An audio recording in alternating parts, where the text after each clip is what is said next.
Salut à toi ma soeur, mon frère. Et... il faut que je range ma chambre. Salut à toi ma soeur et mon frère. Oui, car nous sommes tous des enfants de Dieu par la foi en Jésus-Christ. Bienvenue sur la chaîne. J'ai longtemps réfléchi et prié sur ce qui allait être le sujet de la première vidéo. Et je me suis dit qu'il fallait commencer par la base de la base. Qui est ce Dieu qui fait depuis la nuit des temps et surtout maintenant couler énormément d'encre? Qui est ce Dieu à qui environ 2,5 milliards de personnes ont décidé de donner leur vie et d'adorer? Qui est ce Dieu qui a fait en sorte que tu vois le jour? Eh bien, avant de savoir qui il est, il faut bien savoir d'où il vient. Beaucoup de personnes se posent cette question. Mais si Dieu a créé l'univers, qui a créé Dieu? Eh bien, c'est une très bonne question. Nous sommes d'accord que tout a un commencement et une fin. La science dit que tout ce qui a un commencement a une cause. C'est-à-dire qu'un événement a fait en sorte que la chose voit le jour. Il est écrit dans la Bible que Dieu n'a pas de commencement. Donc il n'a pas besoin de cause. Voilà, c'est simple comme bonjour. Einstein, après avoir mené des expériences, a prouvé que le temps est lié à la matière et à l'espace. Or, nous lisons dans les premières pages de la Sainte Parole que Dieu est le créateur de tout l'univers. Donc, du temps. Ce qui montre que Dieu n'est pas limité par le temps, vu que c'est lui qui l'a créé. C'est pour cela qu'il n'a pas de commencement et n'a donc pas besoin de cause. Personne n'a créé Dieu. Il a toujours été là. Et ce, pour l'éternité. Dieu n'a pas de forme physique.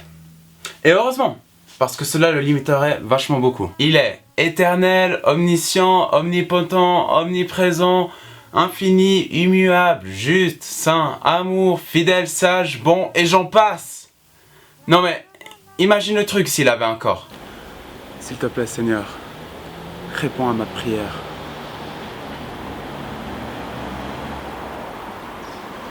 Voilà mon enfant, voici ta réponse. Bon, je te laisse, je dois repartir à Tokyo. Bis bald. Dieu peut donc se mouvoir à l'infini et se déverser sur la terre entière. C'est un Dieu qui est complexe, qui surpasse de loin notre intelligence. En effet, Dieu porte 3 noms. Le Père, le Fils et le Saint-Esprit. Ces 3 noms forment la Trinité. Mais attention, ces 3 personnes divines distinctes n'agissent pas indépendamment des autres. Je vais vous donner un exemple en utilisant la parabole du soleil. Le soleil, nous ne pouvons pas le voir. À moins bien sûr de vouloir perdre la vue, mais ouais. Bref. Le soleil, c'est Dieu. Le soleil envoie ses rayons sur la terre. C'est le Fils, Jésus, qui mérite que je parle de lui dans une autre vidéo qui arrivera prochainement. En hiver, quand les nuages cachent le soleil et ses rayons, que nous reste-t-il? Eh bien, il nous reste sa lumière et sa chaleur. C'est le Saint-Esprit. Tu vois, on peut distinguer ces 3 phénomènes alors qu'ils proviennent d'une seule réalité. Parfois, quand nous parcourons la Bible, nous avons l'impression qu'entre l'Ancien et le Nouveau Testament, que Dieu est différent. En effet, si nous survolons rapidement l'Ancien Testament et avec une lecture peu approfondie, nous pouvons avoir la vision d'un Dieu vengeur, guerrier, sanguinaire, voire même raciste, puisqu'il a son peuple élu. Alors que dans le Nouveau Testament, nous le voyons comme un Dieu d'amour et de pardon. Ne t'inquiète pas, ce n'est de loin pas le cas. Dieu est le même et n'a pas changé depuis le début. Il faut savoir que la Bible, qui fera l'objet d'une prochaine vidéo qui arrivera prochainement, est composée de 2 grandes parties.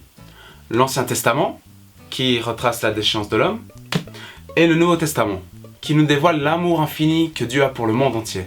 Dieu a créé l'être humain avec un libre choix, condition indispensable pour une relation d'amour qu'il voulait avec lui, tout en sachant ce que l'homme en ferait. Par la chute, l'humanité fut plongée dans le péché et ses terribles conséquences que décrit l'Ancien Testament. Dieu avait prévu depuis l'éternité un plan de rédemption par Jésus-Christ. Mais avant cela, il fallait que l'homme réalise qu'il ne pouvait pas se sauver tout seul. Donc Dieu s'est choisi un échantillon d'humanité, le peuple hébreu, il n'y a aucun racisme là-dedans, et lui donna une loi parfaite qui aurait pu lui procurer la vie s'il avait été capable de l'appliquer. Dieu décide d'être le Dieu de ce peuple rebelle, et doit donc gérer cette période avec la dureté de cœur de l'homme. Ce n'est pas lui qui est vengeur, guerrier ou raciste, mais c'est bien l'homme. Ouais. Toi, moi, nous, eux. Cette époque sombre de l'humanité était donc nécessaire pour préparer la venue du Rédempteur. Dieu a depuis le début la même personnalité. Il pense et agit selon le même plan, même encore aujourd'hui. Nous connaissons la nature et les attributs de Dieu car il nous les a révélés. Il a des sentiments, il aime, il est sensible, miséricordieux, il pardonne facilement. Dieu est en fait super cool. Tout ce qu'il veut, c'est ton bonheur et passer du temps avec toi. Et même si tu pêches, car il t'aime. Il ne faut pas voir Dieu comme quelqu'un de lourd qui t'empêche de t'amuser en te donnant des règles à respecter, mais plutôt quelqu'un qui veut te protéger, parce qu'il tient énormément à toi.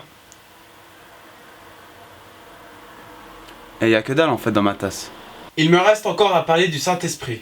Tu as entendu parler de Dieu, de Jésus même, mais peut-être moins de l'Esprit Saint, ou Saint-Esprit. Pourtant, il est impossible de devenir chrétien et de grandir dans la foi sans l'assistance de l'Esprit Saint. Mais alors, qui est l'Esprit Saint?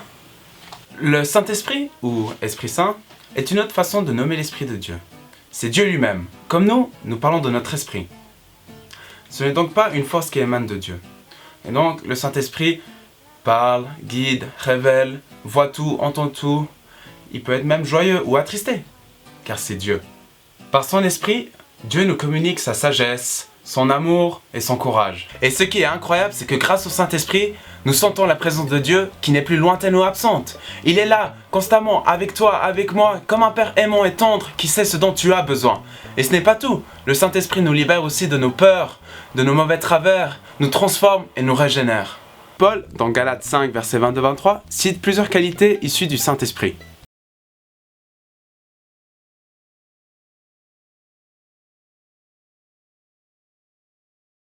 Et là, t'es en train de me dire, mais Jonathan, c'est un truc de ouf! Mais comment je fais pour recevoir le Saint-Esprit? Tout simplement en croyant que Jésus-Christ est mort et ressuscité pour toi, et en voulant suivre l'exemple de sa vie. Alors, si tu ressens l'appel d'amour de Dieu pour toi, et que tu as aussi envie de goûter à sa présence, rejoins toutes celles et ceux qui l'ont déjà fait. Je te promets, tu ne le regretteras pas. Dieu a prévu que nous nous repentions, que nous nous fassions baptiser, que nous recevions son esprit, et que nos pensées et notre cœur soient transformés au point que nous devenions de plus en plus comme lui. N'hésite pas de demander à Dieu davantage de son esprit, de le laisser guider ta vie et de lui faire confiance à 100%. Tu verras au final, il ne t'apportera que joie et bonheur. Voilà, j'espère que cette vidéo a pu répondre à tes quelques questions. Abonne-toi à la chaîne YouTube et rejoins la page Facebook pour ne rien louper. Et si tu as aimé la vidéo, n'hésite pas à la partager. Je crois que j'ai loupé mon clin d'œil, mais c'est pas grave, le cœur y était. Et surtout, n'hésite pas à m'envoyer des questions dont je me ferai un plaisir de répondre. D'ici là, je te donne rendez-vous pour la prochaine vidéo. Que Dieu te bénisse. See you!